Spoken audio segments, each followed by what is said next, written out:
One is the straightforward head of the Southern Luzon Command, SOLCOM, of the Armed Forces of the Philippines, and the other the no-nonsense leader of the powerful swing vote in the House of Representatives, the coalition of party list representatives.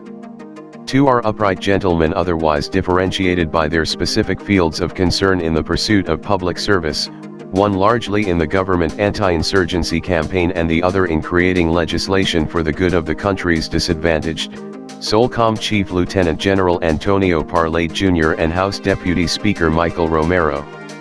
By some nice twist of fate, the two converge on the issue of the red-tagged members of the so-called Makabayan Bloc in the lower house, namely Bayan Muna party list representatives Euphemia Colamat, Carlos Isagani Zarate, and Ferdinand Gate, Gabriela Women's Party List Rep.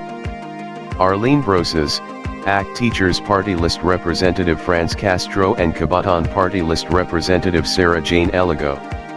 Last week, the Makabayan Bloc lashed out at Presidential Communications Operations Office, PCOO, Under-Secretary Lorraine Badoy for allegedly red-tagging the group, i.e., calling them legal fronts of the Communist Party of the Philippines/New People's Army, CPP-NPA. According to a Manila Times editorial last week, such allegation by the PCOO Undersecretary demands investigation and close scrutiny.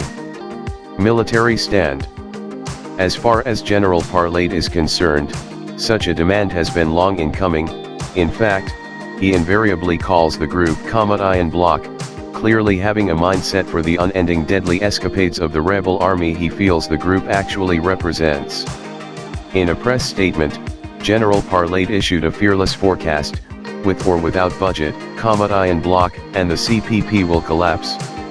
The general was referring to the P16.44 billion budget allocation for the National Task Force for Ending Local Communist Armed Conflict, NTFL-COC, which the Makabayan Bloc has been maneuvering to stop. Continues the statement, while the Makabayan Bloc members are desperately haggling to block the budget of the NTFL-COC, 9 NPA members of the CPP Southern Tagalog Regional Party Committee, STRPC, returned to the fold of the law.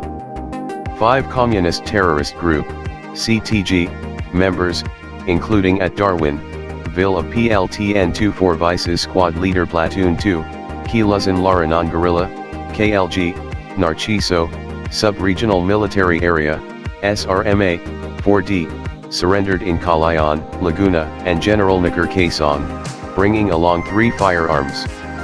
On the same day, 4 NPA terrorists of PLTN-AC, KLG SRMA 4D in Monte Claro, San Jose, Mindoro did the same.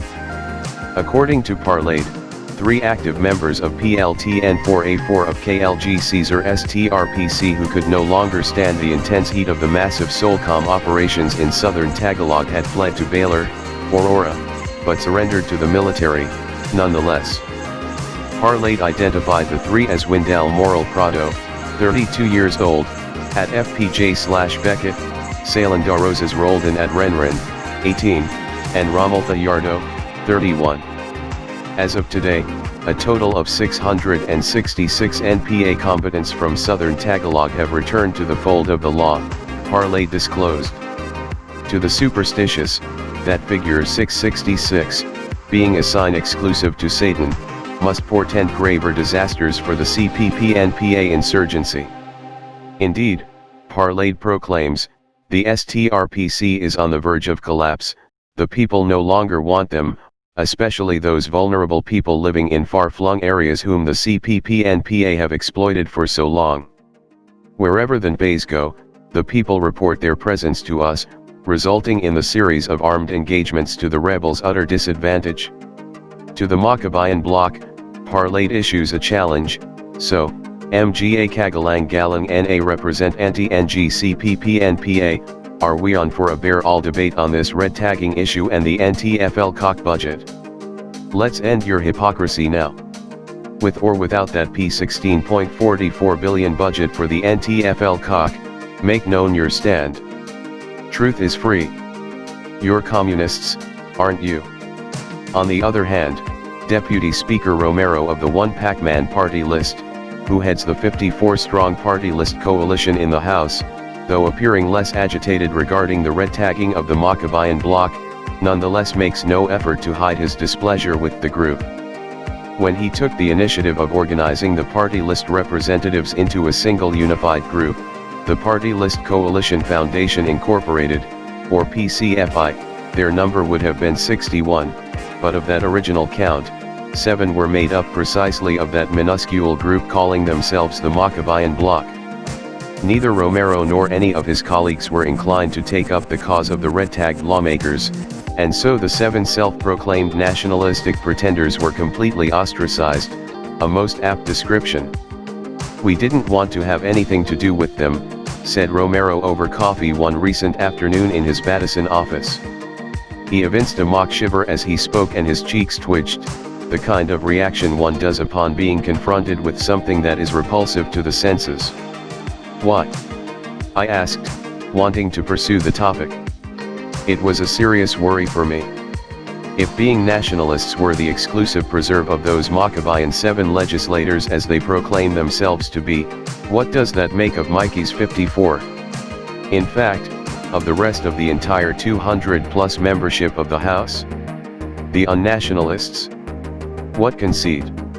Iba ang agenda nila, they have a different agenda, said Romero, then launched into a narrative of the various advocacies and concerns of his own party list geared at alleviating the plight of the marginalized sectors of Philippine society.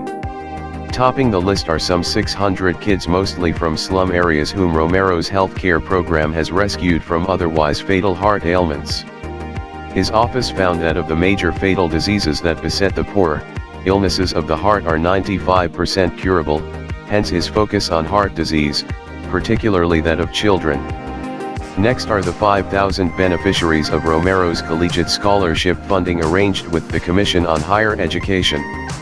The One Pac-Man scholarship program does not discriminate on whether your grades are high or low, says Romero. So long as you have passed, you are qualified. Just pass your subjects and your scholarship continues up to graduation. And then there are the 15,000 vocational training scholars the party list has arranged with the Technical Education and Skills Development Authority. Trainees are taught for free on various trades either for working as wage earners or for engaging in as small-scale entrepreneurs, with capital provided. We don't just train, declared Romero. We also find them jobs. An innovative component of this vocational training program is mobile training whereby facilities are brought right into the community of the trainees. Sessions on various vocational subjects are conducted daily for 45 days, with the trainees receiving between P130 and P150 daily allowance each. Open to the disadvantaged sectors of society, the program has been going on all over the archipelago. Formula. Without saying it, Representative Romero has actually struck on the right formula of addressing the various socio-economic ills afflicting the marginalized sectors of the country. These sectors are easy prey to mind poisoning by CPP and PA propagandists so that they are lured into the promised good life of the Sisonite insurgency. In Sorsogon recently, scores of NPA rank and file members surrendered to the authorities. They all rued the days they spent just running around to avoid engagements with government soldiers, if not collecting revolutionary taxes that they never knew to whom those huge monies were turned over, while they eked out a livelihood from the meager resources of the masses they were supposed to serve. Why couldn't the Makabayan 7 emulate Romero's sincere, silent, and selfless way of delivering service to his constituents? If they did, then the benefits accruing to the disadvantaged masses could be 7 times more.